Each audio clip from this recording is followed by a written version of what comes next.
This podcast is a quest for well-being, a quest for a meaningful life through the exploration of fundamental truth. Enlightening ideas, insights on physical, mental, and spiritual health. The inspiration is love. The aspiration is to awaken new ways of thinking that can lead us to a new way of being well. Welcome to Body, Mind, and Soul Healing Conversations.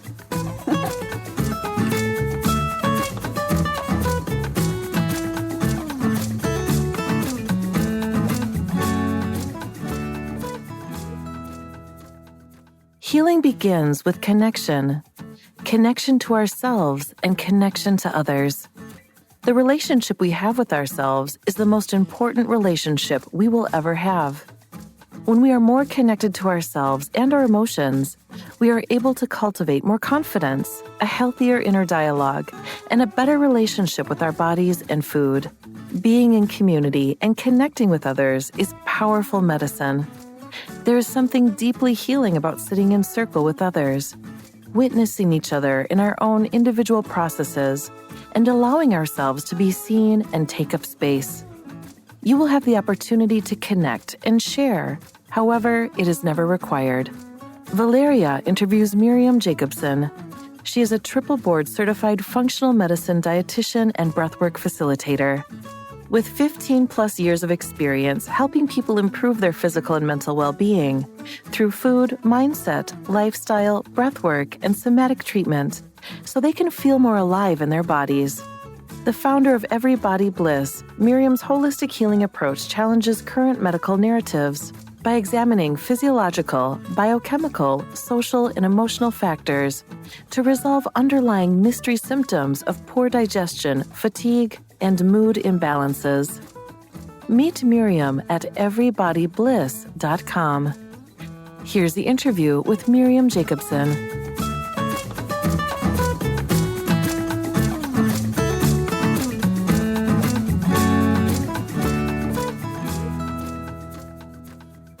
In your own words, who is Miriam Jacobson? Hi, Valeria. Thank you so much for having me on this show. Hi, I'm Miriam. I am a functional medicine dietitian. I like to see myself as a healer, and I say that in the sense of a person who is constantly working on healing myself. And then also, I've really dedicated my life and my career to sharing that knowledge and sharing those gifts and trying to help heal other people as well. So in addition to being a dietitian, I am also a breathwork facilitator. And I love working with individuals, and I love working with groups and in front of larger audiences to really empower them and show them that we have an infinite capacity for health and for healing. And we just need to be open for that change. Wow. Yes. Yes, a billion times that truth. How did you come to be? How did you become you as this expression that I hear that is here now? What inspired you, Miriam, to do what you're doing these days? Yeah, well, it's definitely been an evolution over time. And I really came to my work because I was suffering inside of my own body. I experienced a major traumatic loss at the age of 13 years old. My father was actually killed in the Twin Towers on September 11th. And at that moment in time, that was just a major rupture in my life. And everything really came crumbling apart, both my inner, outer worlds. And I wasn't able to deal with those circumstances. I didn't really have the tools or the support to deal with that major trauma and that major loss. And so I decided I want to bury my pain. And so I avoided that. I plastered a smile on my face and I was like, I'm okay. And all of these issues started to manifest physically. Like what I wasn't addressing emotionally came out in terms of physical pain. migraines, back pain, sleep issues, anxiety. I was 13 years old at the time. And over the years, I finally, sought the help of a trauma therapist. But over time, my symptoms persisted and they weren't getting better. And I had stumbled upon nutrition. I always knew I wanted to be in a helping field. All of this is overlapping with me going to university and deciding I wanted to be a social worker. And so I, was needed to take a lot of different classes, and I ended up taking a nutrition class and to fill my science requirements. And I was like, wow, nutrition is so fascinating. Like, food impacts our body's physiology and how we feel and how we perform. But there's also this cultural relationship with food. There's an emotional relationship with food. And I just realized that there was so much to learn. And at the same time, like paralleling this story, I was still struggling with my health. And by the time I had graduated with a degree in nutrition, I was still having a lot of pain in my body. And at that time, I was, going to the doctor, not really getting answers from my doctor. And then I was the assistant to a functional medicine nutritionist. And she really helped me dig deeper into my health. She helped me identify food sensitivities that were causing my pain. And I changed up my diet. And within 3 months, every single physical issue I had disappeared with nutrition. And so I was like, wow, this is so powerful. This functional medicine thing is so powerful. I want to learn more about it. And so I studied that. I got my master's degree in functional medicine. And, like I said, it's really been an evolution, because the deeper into my own lived experience I've gone through, I later lost my mother. I dealt with my own breast cancer. It propelled me into a more spiritual realm of health and healing. And so there really has been so many layers to my journey that's led me to nutrition. Then that's later led me to my own spiritual experience through breathwork and connecting with myself, and this deeper trust in the world and in the universe. And so, that's kind of the high level overview of how I've gotten to where I'm at. Yes, gosh, that's beautiful to hear. That you're open to embark on this journey and to explore, to investigate. You see, this is something that I live by. It's curiosity. There's something about curiosity that it's very playful to me, just to be curious and to ask 1,000 questions, keep asking questions. It's playful. It's fun more than anything else. I know some people, they will stop at some point, but I keep asking questions. So maybe that's why I host this podcast too, for a specific reason.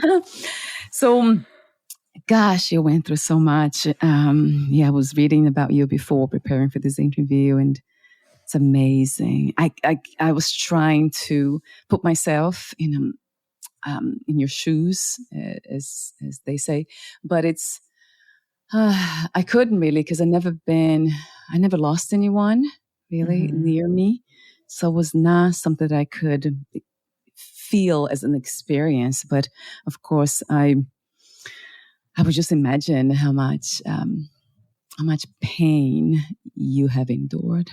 And there's a sense of compassion, there's empathy and compassion.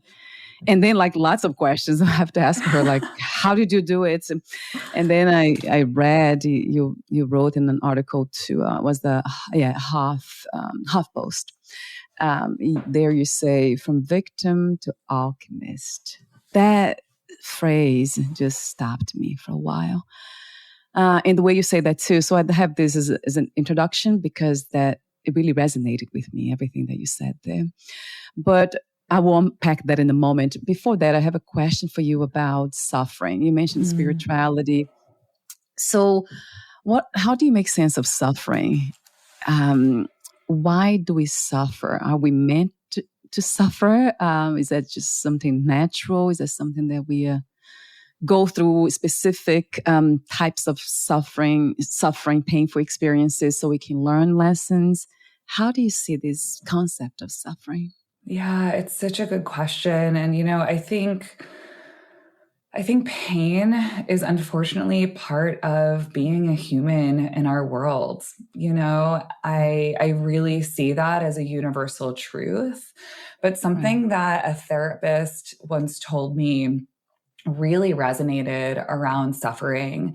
And, when there's purpose to our pain, we suffer less. And so if we can see like how, when you're in the moment, sometimes it's just like, why me? And you're banging your head against a wall. But other times, when you can have this sense of clarity, when you get to a point where you can zoom out a little bit, you can see the bigger picture and you can say like, how can I use this pain in order to enrich my life a little bit more? Because I believe that you can be a victim alongside being an alchemist. I don't think they need to be mutually exclusive. Right. And I think that's something that we often, like before we even started recording this call, we often get wrong in the spiritual world. Like it doesn't need to be all light and love all the time. There's a time and place for that. There is a time and place for joy, but those like uncomfortable feelings, there's so much richness and so much growth in there as well. And you had just mentioned about curiosity and like the playfulness of curiosity. And I think curiosity can be such a valuable attribute when it comes to healing, because it can be such an agent of change. It's like, if you're like, I'm suffering and this is it, and I'm a victim of my circumstances, and that's the story that you're holding on to, that's going to be the reality. But it's like, like, I wonder where there's medicine in here, and sometimes medicine is bitter going down, but it can still be healing nonetheless. And so that's really, it's such a difficult question to answer. And so that's how I'm, showing up today, able to answer that. Tomorrow I might have a different answer, but. Yes. I love the way you say that too. Yeah, tomorrow may be different, right? You see, that's beautiful when we see life this way, that it's always changing, evolving. Nothing is fixed really when it comes to this reality. So that just resonates with me when you say that wholeheartedly. And when you talked about food, so the work you do, and I want to mention that you offer custom wellness programs. So the breathwork is wonderful too, which I'll ask you a few questions about that too. But I heard before something interesting about food, that the body is essentially food rearranged. Have you heard about that before? I haven't heard that exact quote, but I kind of love it, and I might steal that. Right. Oh, somebody said that. I don't remember who. I'm very bad at remembering people's names, but yeah. So that resonates with me, and it resonates true. So whatever we put in our bodies, will be the expression of the body in this reality. So how do you see this connection when it comes, like more specifically, Miriam, health and physical health, and then we can also talk about mental health and then spiritual health. How do you connect? What's the precise connection that you make around these three elements, or perhaps even more? Oh, yeah. Well, I mean, like you said, food really is the foundation for our physiology. And I think there are so many different ways that we can approach healing. Nutrition just happens to be my way in, and the way that I guide people into their bodies and into really a deeper sense of embodiment. And so I think that, it comes with consciously shifting what you're eating to match what your body is needing. So when we have symptoms, when our body is speaking to us, usually it's a cry for help. Usually it's like we need to change up something about our diet or something with our nutritional health or our physical health, right? That's out of balance. And like you had mentioned, food is such a potent regulator of our body's physiology. When we eat food and we eat nutrients, our body breaks it down. It absorbs all those nutrients. That helps our cells work. It supports our metabolism. It supports our brain health, our mental health, our hormone health, right? It goes into every single process of our body and it keeps us well. And it really has the potential to heal us or to make us sick, right? So it really comes, the first and foremost is, what choices am I making and how can I really customize that to what I'm experiencing and what in my body, because there is a way that, no doctor's ever going to tell you to eat sugar, right? Like there's a way that we should all be thinking about food and eating in order to nourish ourselves. But then there is a very individualized experience inside of that, right? Where what I need is going to be really different than what you need because my body is different, my goals are different, and my lived experience is different. And so food is always the way in, right? And when our physiology is supported nutritionally and when we're feeling really balanced nutritionally, right, our brains can function better. Our hormones are better balanced. So we can actually show up in our lives with greater clarity. We can show up in our relationships, in our work, in our purpose, right? With so much more groundedness, right? And so I see that really, the food and the physiology as a portal to then feeling more elevated in terms of our emotional health, our mental health, and our spiritual health as well. Yes. Everything is definitely connected. It's amazing. It's just, I have a question for you about when it comes to what you do, individualized, customized programs, like for diet programs, the way to eat. So that seems to me to be a very complex thing, just because exactly what you mentioned, that we are all different. And it's not just that it's different because we are male, female, and then different ages, and then going through different, let's say, stress. We have different requirements, right? Because we do things differently every day, exercise level and all that. But also, it could vary, like from day to day. We might feel one way today, and then that might require different kinds of food, and then the next day different. And I was just wondering, what is, how can we, like for those listening, what is the best way to approach these array of changes? Like in my case, I'm very practical, so I pretty much eat the same things. For breakfast, I just eat twice a day. So for lunch, breakfast, lunch, I eat the same thing all the time because it feels good. The body feels well eating those things. And also for practical reasons, I don't want to kind of think too much about what to eat. So I would love to hear from you. What is the best way to approach these, ourselves when it comes to food? If we don't have the privilege of meeting you, that would be wonderful to have you guide us. Absolutely. Yes. Yeah, I think I want to come back to curiosity, right? And it really comes back to connecting with yourself, connecting with your body, and also how you feel, right? Because our food choices are an intersection of those things. And so I'd say variety is really supportive for gut health and for nutritional health because different foods provide the body with different nutrients and different fibers. And so nutrition is really dynamic. But really making sure that most of what you eat, like even if you eat meat and fish and all those things, most of what you eat should be plants. And that's really what I try to guide most people towards and what a lot of people are missing. Like they need to be eating a lot more vegetables than they think they need to be eating. And when it comes to those day-to-day variations, that's where the curiosity comes into play, because it really begs you to check in with yourself. And you're like, what do I need today? How am I feeling today? How am I showing up in my body? And when it comes to food, maybe that is choosing something different, or taking yourself out to lunch or making yourself something special, right? Maybe it's moving your body in a certain way, but really being able to be fluid. And I think just even acknowledging that we are different every day and that our bodies are constantly changing and shifting without the overwhelm of it, but more from a place of that like nourishing curiosity. It's like, what am I feeling called to today? And how can I best support myself and my future self through my choices right now?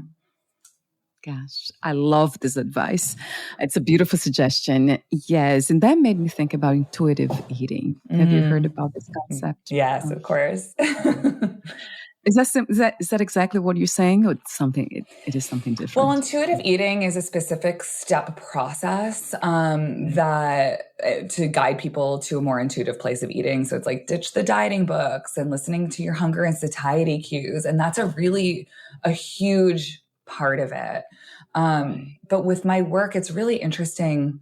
I take an intuitive eating based approach to health and well-being, but I still rely on diets and I still rely on manipulating like nutritional content of someone's, program, their day-to-day program, because we sometimes do need to change what we're eating. We sometimes do need to diet in order to see that physiological response. And True. Unfortunately, that doesn't really fit into the intuitive eating like framework, even though I do pull on a lot of those principles of intuitive eating. I still do utilize diets in my practice. Yes. Yeah. That's customized as you have it there on your website.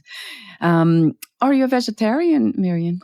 I am not. I actually used to be vegetarian. I was a vegetarian for about 14 years. And part of my nutritional healing journey was actually starting to eat meat and starting to eat fish. And I do so in a way that I think is, environmentally sustainable and looks out for the animal welfare. So I try to get, my protein sources from like farms that have raised and like taken into account like animal welfare. But for me, I do believe that, animal proteins are a really important part of my health. And honestly, for a lot of the people that I work with, they really do need meat to support their body's physiology, or specifically at least, seafood.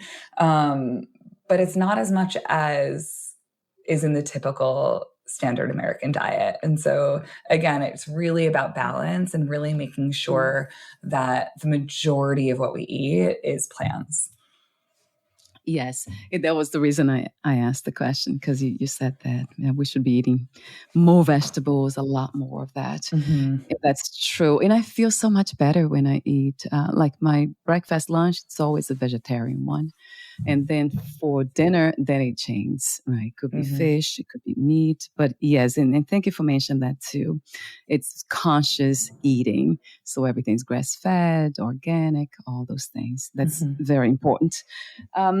And the more I think about it, I was a vegetarian before too for a long time, but I was really trying too hard to, it was a spiritual bypassing, really, I have to say. I was trying to be compassionate, not to kill the animals. That was the reason. But then I found myself criticizing other people who were eating meat. And it was not in alignment. That kind of, why am I kind of almost like becoming upset that other people are eating meat?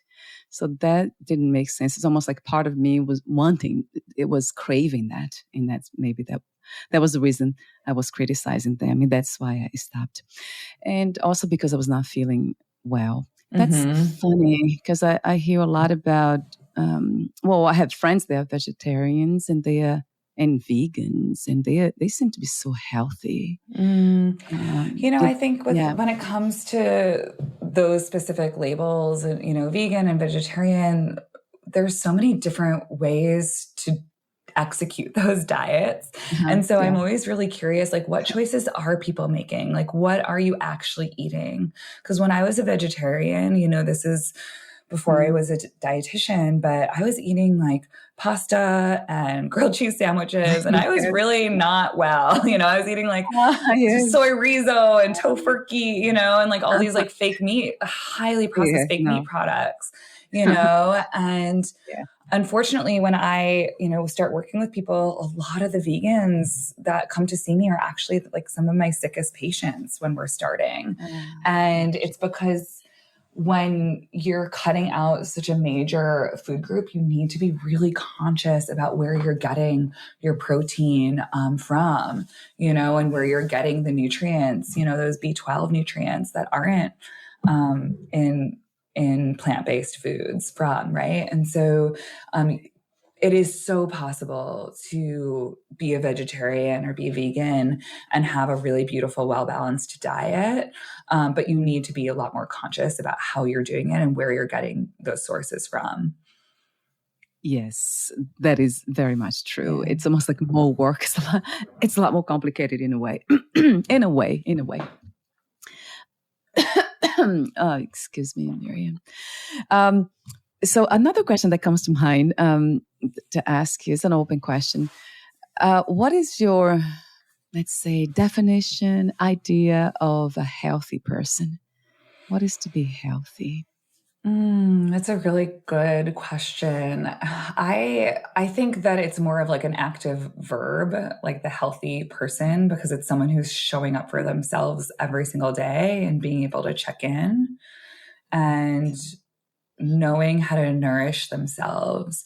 So I see someone who is healthy as someone who is able to listen to their bodies and are saying like, okay, this is what you're asking for, and this is what I'm going to I'm going to provide you what you need, right? And I'm going to nourish you not only in terms of the physical sustenance, right? The vitamins, the minerals, the protein, the carbs, the fat, the fibers, the phytonutrients, right? We have all those physical pieces of nourishment, but how are you nourishing yourself emotionally? How are you nourishing your nervous system? How are you creating space for yourself to show up in the world in a really grounded way that really is uplifting to yourself? And so I see that again on all layers, not just on one.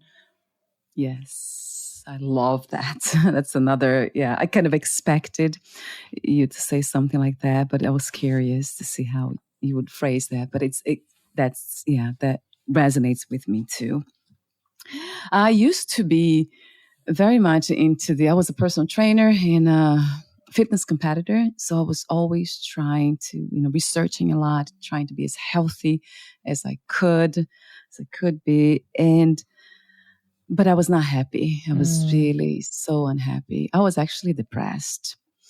And that's when I realized, wait a minute, something's not right. And then, the change, my whole journey began there. But another thing that I noticed was that people, my clients, I was training, it was in New York City. So I was training people there too. And I remember, and that they seemed very healthy too. It seemed like all of us we looked so good and healthy and all, but we are not happy. That was one thing that I observed. And then the other thing, we are not loving. We are not kind people. And I don't know why, but that was like, to me, the shift, really. That's when everything changed. I had to know why. Why am I doing something, living a life that's not true to my heart? Because the heart's about loving. It feels to me. It might sound, philosophical, abstract to some people, but it's very real to me that the purpose to be here is to love. It's really learning, expressing love. I don't know why, but that message keeps coming to me over and over and over again. And not that I hear from other people, but has been within me since I was very little. Is that within that question, I guess there's a question for you too. I would love to hear your comments on this. So I put it on my website, I remember, I think it's still there, like 10 years ago.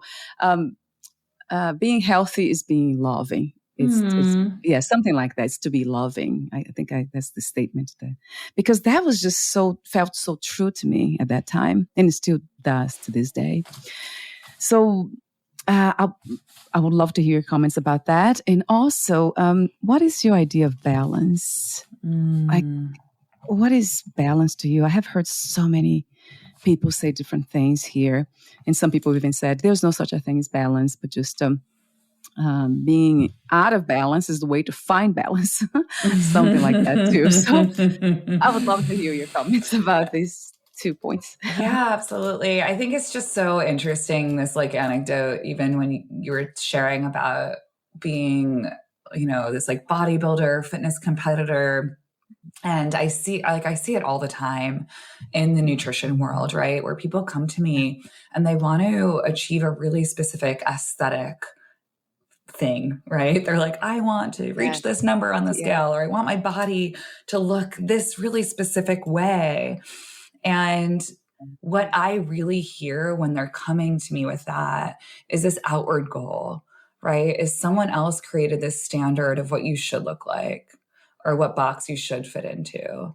And the thing that I love about this like healthy is loving concept, right, is it shifts you from this outward aesthetic experience into an internal felt experience, right? Where you're really, it's a deeper sense of embodiment, really. Yes. And so I think that there is actually so much gold there, because that center, that I think that balance, that our bodies are constantly trying to find balance. They're it's called the process of homeostasis, right? It's our cells are constantly working every hour of every day, tirelessly to create balance, And so like you had mentioned earlier on our call, like that is going to be changing every single day. Right. And our bodies experience different stressors every day. We're going to have different needs every day. For women, depending on where we're at in our cycle, right? Our physiology really changes potently every single day. And so I think the tricky part about balance is it's a constantly shifting definition. Right. And so it's a little elusive. Like, does it actually exist? Like, it's a big question mark, but I think in the process of checking in with ourselves, really, and having that dynamic relationship with ourselves, like, I think it is possible. And it's almost like the thing that we, like, the biggest constant in life is change, and I think that's true here too. But I think when we can really connect inward and really connect, like be embodied in that experience and be connected with ourselves and how we're feeling and ask ourselves, what do I need to nourish myself and to show up every single day? Like that is going to lead us to a greater sense of balance. Yes, a billion times. Everything is said so beautifully and clearly to me. Wow. Yes, and yes to all of it. Yes. And I love the way when you say about this felt, sense of self. Bring this. It's almost like the idea of wholeness, isn't it? Being whole, not just embracing parts of life, but the whole of life. And you said that too. I read that somewhere where you said through a combination of EMDR and talk therapy, I learned the power of embracing my full spectrum of emotions. Oh, I hear a lot about EMDR, and lately I have heard about brain spotting. Yes. So I would love to hear from you because, maybe I can put this in a different question. What healing modalities for you were the most, I'd say, supportive, nurturing, and impacted you the most? Yeah, it's a really good question. And that answer has really shifted a lot for me over the years. When I was 18 years old and I was completely new to healing, and all I knew was that I was not okay, EMDR and talk therapy were phenomenal tools that saved my life in a really big way. And I didn't even know what to ask for. My mom actually was doing EMDR after 9/11. And I think her therapist was like one of the leaders of brain spotting, which is pretty cool. I think she's actually like in a chapter of his book, which is kind of wild. And so that's how we discovered that healing modality. But over the years, and I've learned that actually EMDR was really dysregulating for me. And in speaking with the therapist that I had worked with at that point in time more recently, she would always talk to me about how I would dissociate during our EMDR sessions, and that we actually had to stop our sessions midway oftentimes. And I thought that was really interesting. Because since that point in time, I've actually taken a more gentle approach when it comes to nervous system healing and nervous system regulation. And so I've been doing a lot more somatic healing practices, which is really the way that we speak to our bodies and bypass our thought processes when it comes to working with the nervous system and working with trauma. And so that's what I've been doing, with my own personal therapist, is really dropping into that felt experience in the body. And I find that it's a much more gentle approach. And since I've started like the healing journey, I also have discovered breathwork as a really powerful healing modality. And that's another, again, somatic practice where it's really dropping in and connecting with our body and releasing the emotions through our bodies, right? Through the nervous system, rather than talking about it and looping in our thoughts about it. And so I think that there are so many different modalities that could be useful for someone going through a difficult experience. I know that there's the sandbox therapy is another one where they really use play as a modality for healing. And I've done that a little bit. But in terms of trauma healing and nervous system regulation, I find somatic practices and breath work to be impactful and really gentle when it is guided in a way that's very trauma informed. And so I think that there are like so many different healing modalities I can talk about, but it's specifically in terms of nervous system regulation and EMDR. Those are my thoughts. Wow. Yes. Somatic approaches. That also, I mean, it's just, what can I say about it? It's true. It's just, that's how,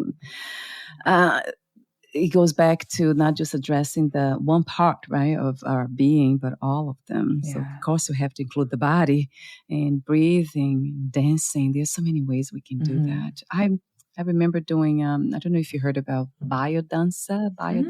No.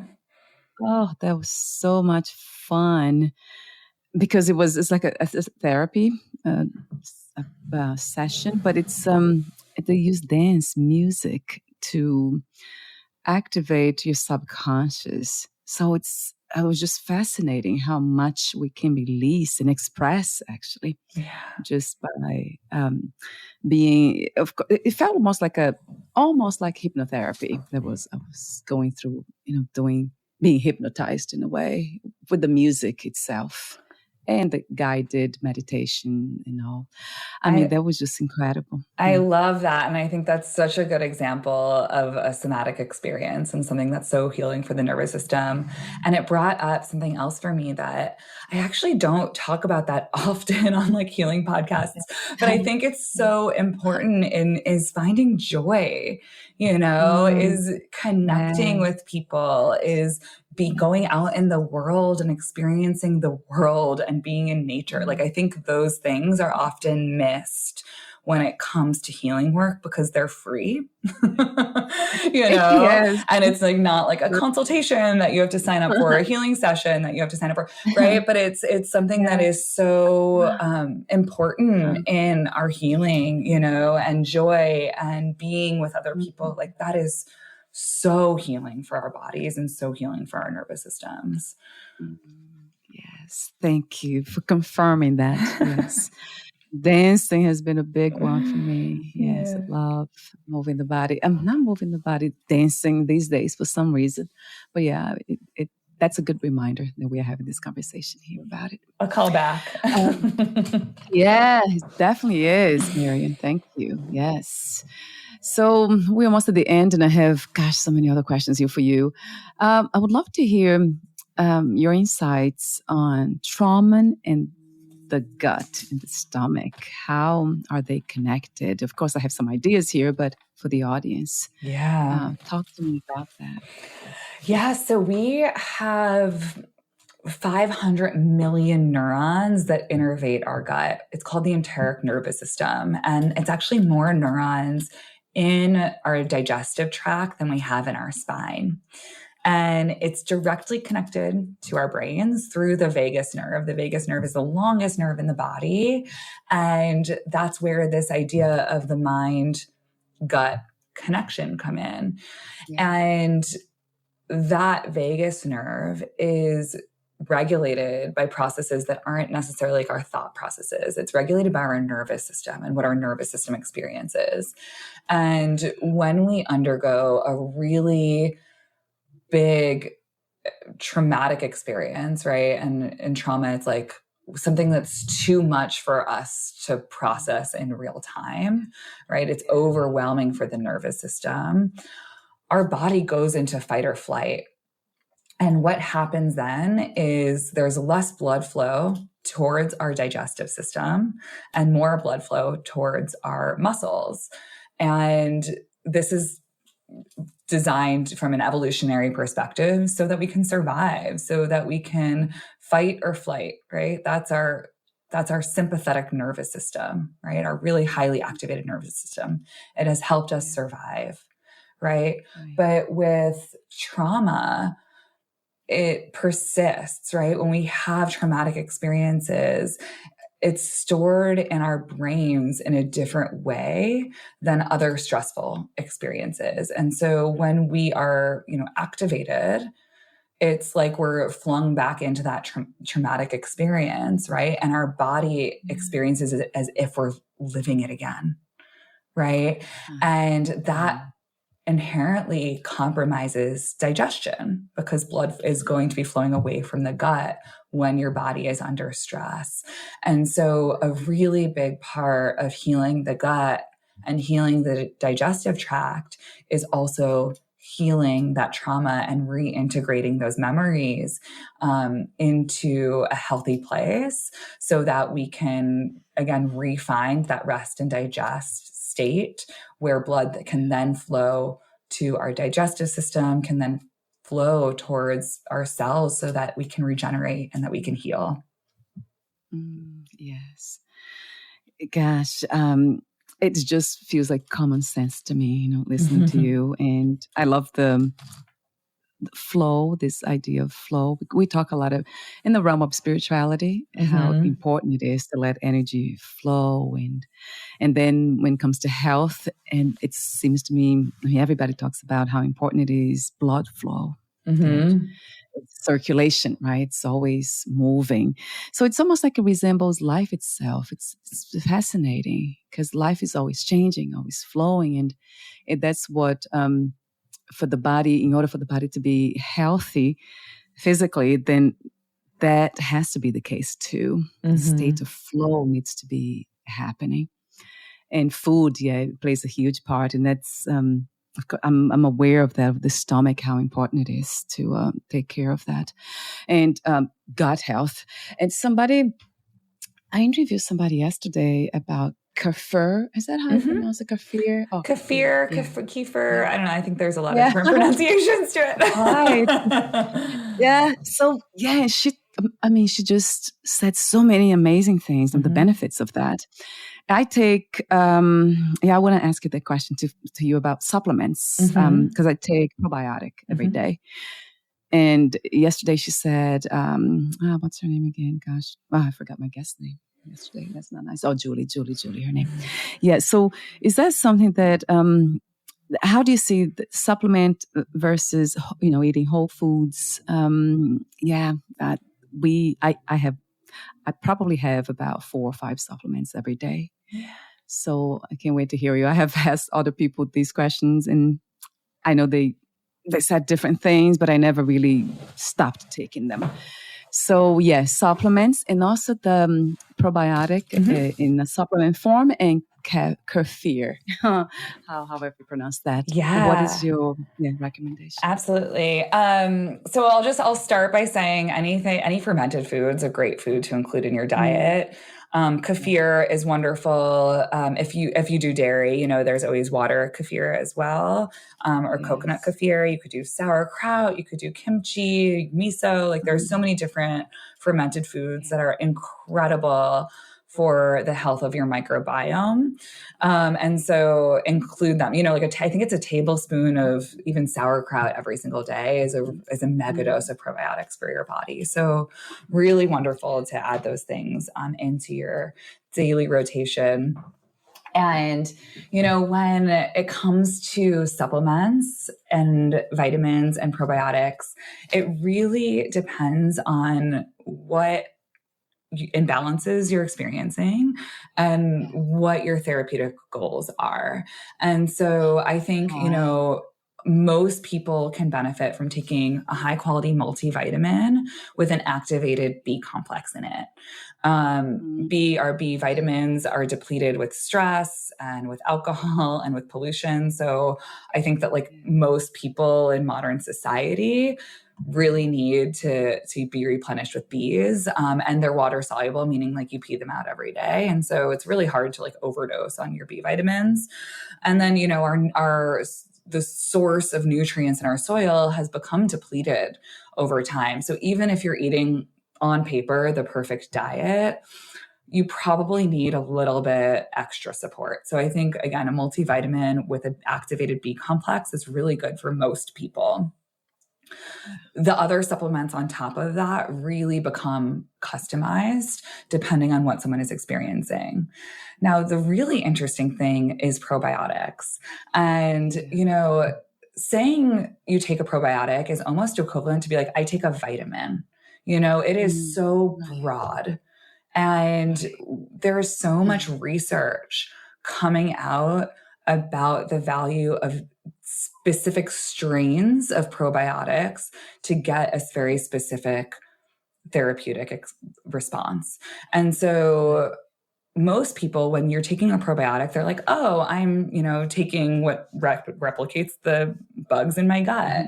And that's actually not true. There are no probiotics that replicate the indigenous populations of bacteria in our gut. What the probiotics do is they actually regulate that internal environment, again, to get some sort of therapeutic response. So if someone's experiencing diarrhea or if someone's experiencing arthritis, right, there are different strains, or constipation, right, there are different strains of probiotics that can help with a therapeutic response, but it doesn't actually replace the bugs in your gut. And so I would start getting really curious about the specific strains that you're having. So, for example, lactobacillus, HNO19, right? That would be a specific strain of probiotic versus just lactobacillus. Wow. Yes. Thank you for saying that. I'm listening to you. I almost want to get my box and just check. But I know that it says 12. I think a lot of times they say 12 strains. They give a number and they list all the names, 12 of them, 7 of them. I think that's what I remember from reading. It has been so long that I read that, the content in my probiotic Yeah, box. it's But like get curious, and if you have like something yeah. specifically, the Probiotic Advisor is a website that I use oftentimes, and it pulls a lot of the research data and can really help you understand like specifically which strain you need for a specific therapeutic experience. But it starts getting really interesting, right? Like it's a very like niche world because there is so much we know and also so much that we don't know. But I think another thing that I didn't mention about probiotics is if you are prescribed antibiotics, a probiotic, like even just a broad spectrum probiotic with Saccharomyces boulardii is a really good supplement to take in order to regulate the environment until your gut comes back to a sense of balance. Wow. Yes, it sounds so scientific. And you did mention that before. You're very scientific. You have a scientific mind. So that's amazing to hear all that too. I've become curious, but maybe not as interested in the sense of, oh, God, this research, these names, I can't pronounce them. So what is the way to know, Miriam, when we are having this gut imbalance? What's the best way to know? Well, sometimes people experience like specific symptoms in their gut. So if you're having like digestive pain or bowel irregularities, if you go from like straining in the bathroom to like running to the bathroom, those are some really good signs that there is an imbalance and, in something happening with the gut or with gut bacteria. And then sometimes you might have symptoms beyond the gut. Sometimes when people experience depression or anxiety, that can be a sign of gut imbalance. Hormone imbalance is also sometimes directly connected to the gut because our gut is really the major route of detoxification. And so people experiencing inflammation, endometriosis, arthritis can also be a digestive or like a microbiome imbalance or associated microbiome imbalance, as well as inflammatory conditions like pain. Yeah. So those are some symptoms that I look for when I'm working with someone. I really try to look at like the whole picture and what they're experiencing and the patterns that I see within that in deciding like where is the best place to start. Right. Yeah, this is very helpful. And I love how you go back to you mentioned the cause. Yeah, always finding the reason why, the cause for those symptoms. That's very important too. Yes. Gosh, we're almost at the end.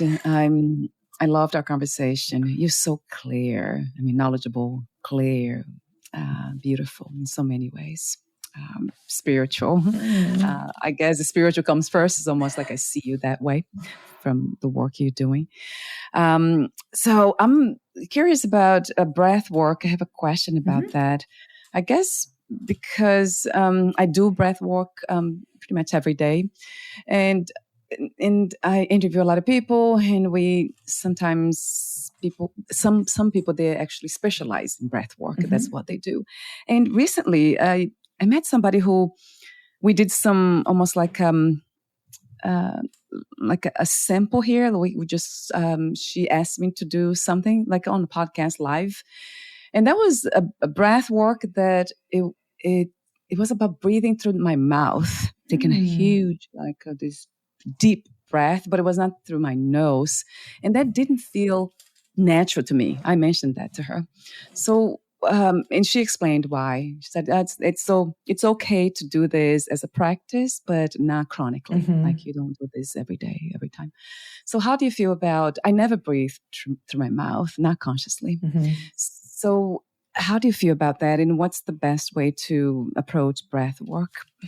It's a really great question, and I think that kind of nailed it. When we're baseline moving through the world, we need to be breathing through our nose or training ourselves to breathe through our nose just because that is the most regulating for our nervous system. And so if you're someone who breathes in your mouth through your mouth and you're dealing, with sleep apnea or high blood pressure or anxiety, like really retraining yourself to breathe through your nose is going to be really helpful. And so when it comes to grounding practices, and a lot of us, are highly stressed and like running around and, learning to breathe in and out of your nose and really extending those exhales is a really, really powerful practice to, again, bringing our body physically back into a state of rest and digest.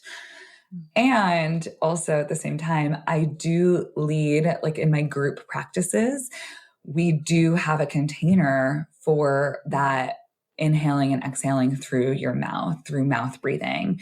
And it's a really specific practice that is designed to actually activate your nervous system.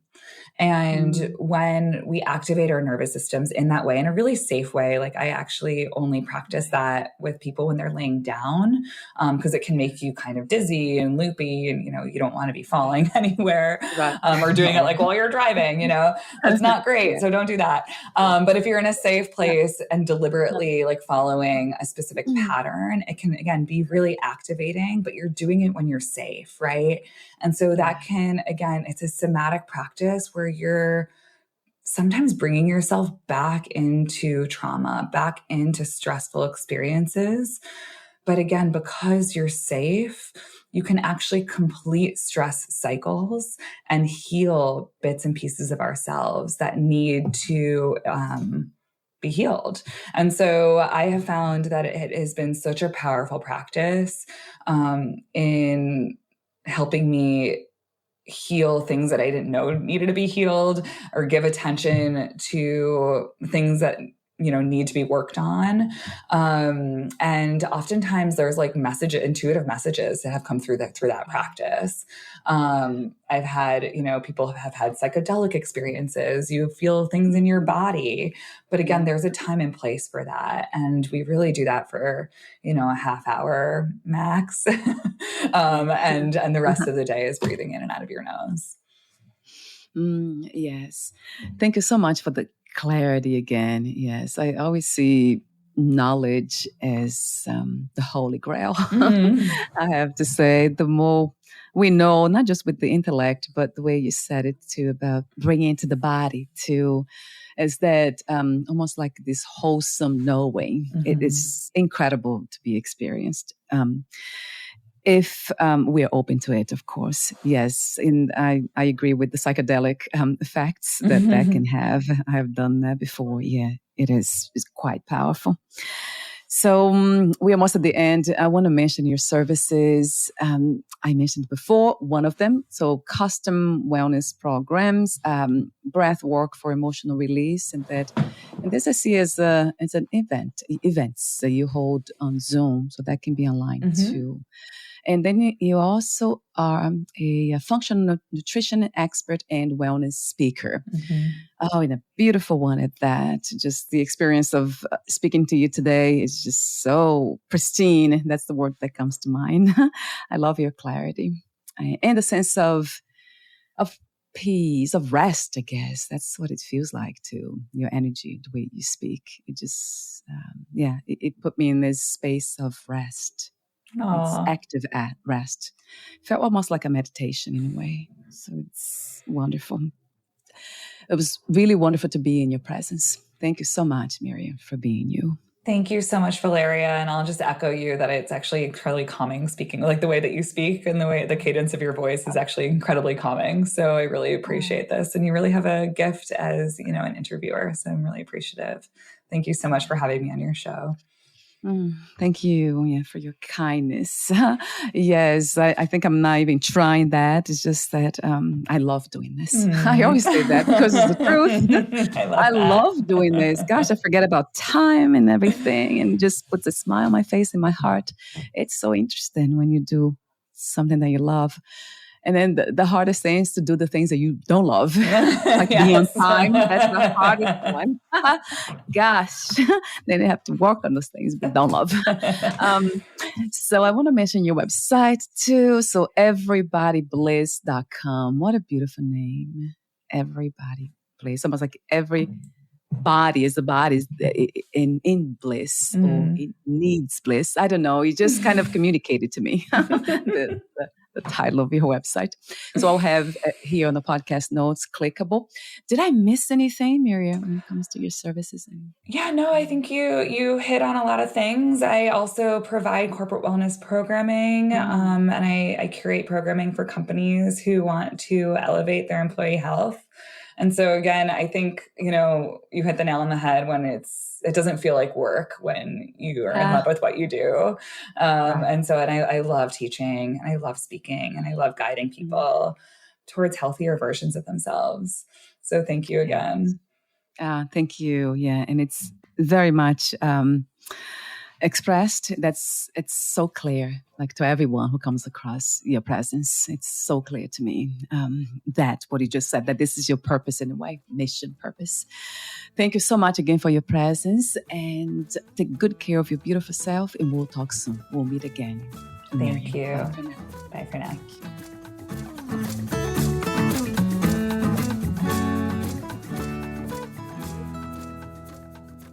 Thank you for listening.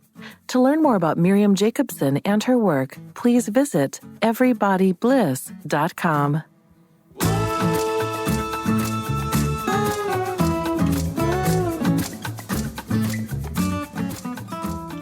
To learn more about this podcast, please visit fitforjoy.org/podcast.